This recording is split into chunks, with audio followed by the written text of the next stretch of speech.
लड़का बनी बहू।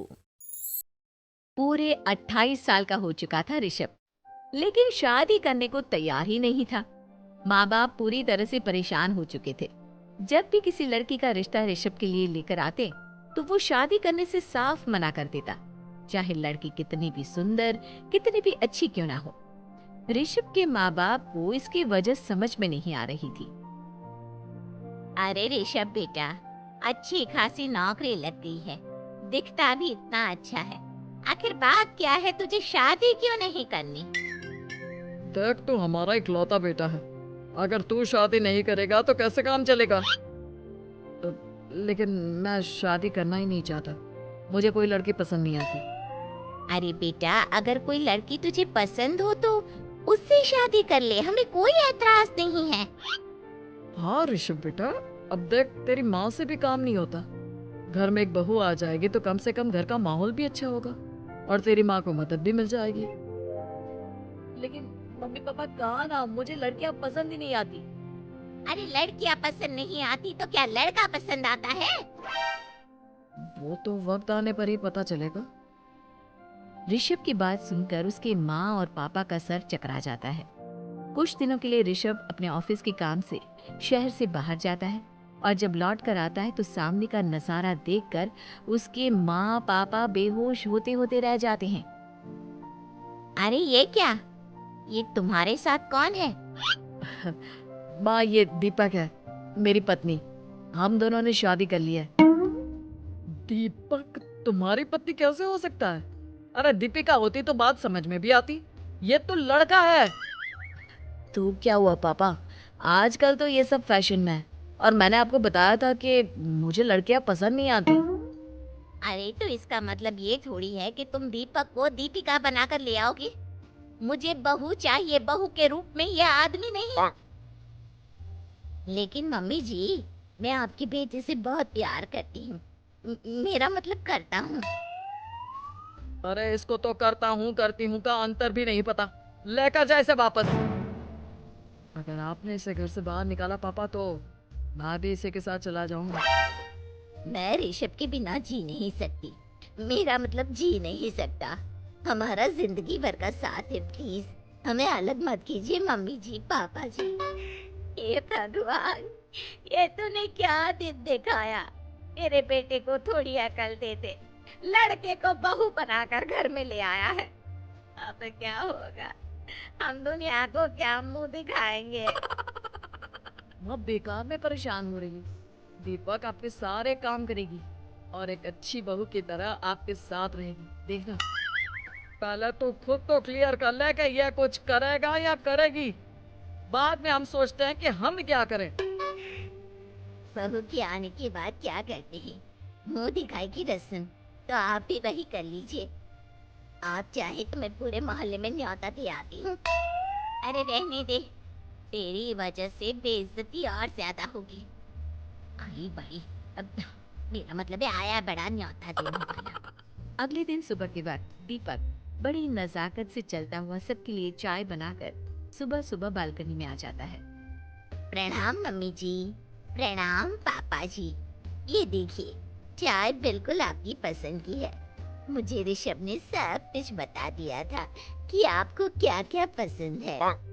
हे भगवान, यह सब क्या हो रहा है? ये क्या नौटंकी है?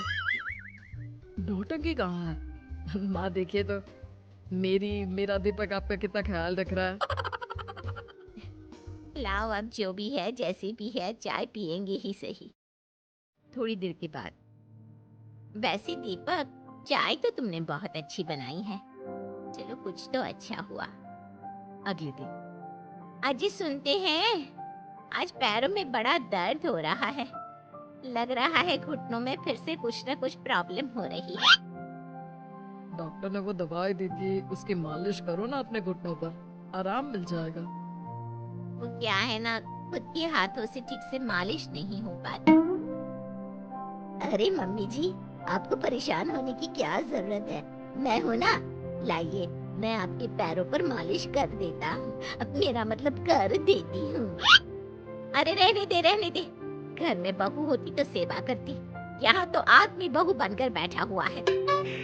मम्मी जी नाराज मत होइए, एक बार मुझे मौका तो दीजिए आपकी सेवा करने का। अच्छा ठीक है, ये ले दवाई लगा दे। दीपक बहुत अच्छे तरीके से घुटनों की मालिश करता है। थोड़ी देर के बाद इतना आराम मिल रहा है क्या बताऊं। ऐसा लग रहा है मेरे घुटनों में कभी तकलीफ थी ही नहीं। लगता है तुम्हारी लड़का बनी हुई बहू तुम्हें पसंद आने लगी है। ऐसा कुछ भी नहीं है, वो तो बस इतने अच्छे से मालिश की इसलिए मैंने इसकी तारीफ कर दी। मम्मी जी पापा जी आपस में लड़ाई नहीं करते। अच्छा आप ये बताइए शाम के खाने में क्या खाएंगे? पनीर दाल मखनी पुलाव कुछ भी स्पेशल बता दीजिए। अरे भाई ये सारी चीजें मुझे तो खाने में बहुत ही पसंद है। तुम क्या कोई औरत हो जो पनीर दाल मखनी बनाओगी? हाँ, अरे लड़का हो तो लड़के की तरह बिहेव किया करो ना। भले ही मैं लड़का हूँ तो क्या हुआ, अब तो मैं ऋषभ की पत्नी और आपके घर की बहू हूँ, तो मुझे उसी तरह से रहना पड़ेगा ना। अच्छा ठीक है, जो तुम्हें पसंद है बना लो। आदमी रसोई में खाना बनाते हुए कैसे लगते हैं, जरा मैं भी तो देखूं। शाम को दीपक सबके लिए अच्छा सा खाना बनाकर डाइनिंग टेबल पर लगा देता है। ऋषभ ऑफिस से जब लौट कर आता है, सब लोग खाना खाने के लिए बैठ जाते हैं। अरे वाह, क्या गजब का पनीर और दाल मखनी बनाई है। ऐसा जायका तो होटल के खाने में भी नहीं आता। दीपक कितना अच्छा खाना बनाती हो, मेरा मतलब बनाते हो। तुम्हारी इसी अदा की वजह से तो मुझे तुमसे प्यार हो गया।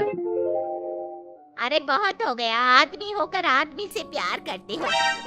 अरे लेकिन कुछ भी कहो, जरा खाना खा कर तो देखो ऋषभ की माँ, मजा आ जाएगा।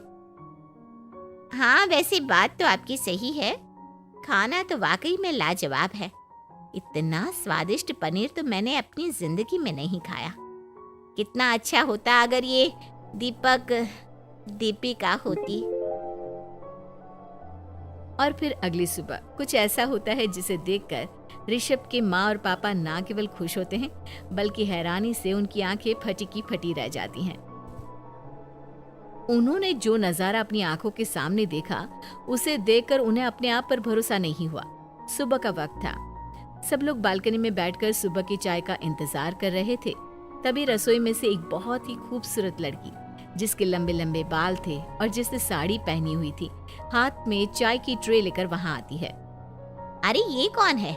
रातों रात हमारा लड़की बहू बन गया क्या? मुझे लगता है कोई सपना देख रहा है। इतनी सुंदर बहू तो हमने सपने में भी नहीं देखी। देखा माँ, जादू हो गया जादू। अरे लेकिन ये है कौन? तुम्हारा वो आदमी वाला पत्नी कहाँ चला गया? आपने मुझे पहचाना नहीं? मैं दीपक नहीं दीपिका हूँ। इतने दिन से लड़के के कपड़े पहनकर आपके घर में आपकी बहू बनी हुई थी। माँ ये दीपक नहीं, दरअसल ये दीपिका थी, लेकिन इसे लड़कों की तरह रहने का शौक था और इसे लड़की की तरह रहना मंजूर नहीं था, इसलिए मैं इसे लड़के के रूप में आपकी बहू बनाकर यहाँ ले आया। तो फिर अचानक ये उसका हृदय परिवर्तन और रूप परिवर्तन कैसे हो गया? वो क्या है ना, मुझे बाद में एहसास हुआ कि आप लोग इस बात को लेकर बहुत दुखी हैं कि आपकी बेटी ने एक लड़की के साथ शादी की है, इसलिए मैं अपने असली रूप में वापस आ गई। हमने कोई पुण्य कर्म किए होंगे जो तुम्हारे जैसा, मेरा मतलब तुम्हारे जैसी बहू मिली, इतनी खूबसूरत और इतना ख्याल रखने वाली। भला हो भगवान का कि हमें लड़की बहू मिली है, लड़का बहू नहीं।